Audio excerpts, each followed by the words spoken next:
1930 का ग्रीष्मकालीन ओलंपिक खेल अमेरिका के लॉस एंजेलिस में आयोजित हुआ, जो खेलों के इतिहास में एक महत्वपूर्ण मोड़ साबित हुआ।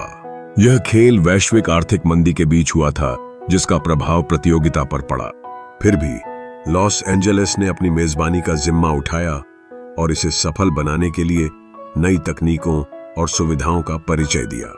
इस ओलंपिक में कुल 46 देशों ने भाग लिया और 1286 एथलीटों ने इसमें हिस्सा लिया।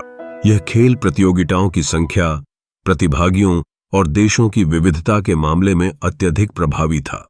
खेलों में नई खेल विधाओं का शामिल होना, जैसे कि बास्केटबॉल, ने दर्शकों और एथलीटों के लिए एक नया अनुभव प्रस्तुत किया। लॉस एंजेलिस ओलंपिक खेलों का मुख्य आकर्षण स्वर्ण पदक के लिए प्रतिस्पर्धा करने वाले एथलीट थे। प्रमुख प्रतियोगिताओं में ट्रैक और फील्ड, तैराकी और जिम्नास्टिक शामिल थीं। इस बार ओलंपिक खेलों में आमदनी बढ़ाने के लिए आयोजकों ने कई नवाचारों का परिचय दिया, जैसे कि टेलीविजन पर प्रसारण, जिससे खेलों की लोकप्रियता में वृद्धि हुई। इसके अलावा 1932 ओलंपिक के दौरान महाभियोग की पृष्ठभूमि में कई कार्यक्रमों में तनाव और राजनीति का भी प्रभाव देखा गया। खेलों के माध्यम से देशों के बीच प्रतिस्पर्धा ने न केवल एथलीटों को बल्कि आम लोगों को भी प्रेरित किया। इस ओलंपिक ने खेलों के क्षेत्र में सामूहिकता, प्रतिस्पर्धा और अंतर्राष्ट्रीय सहयोग का एक नया मानक स्थापित किया।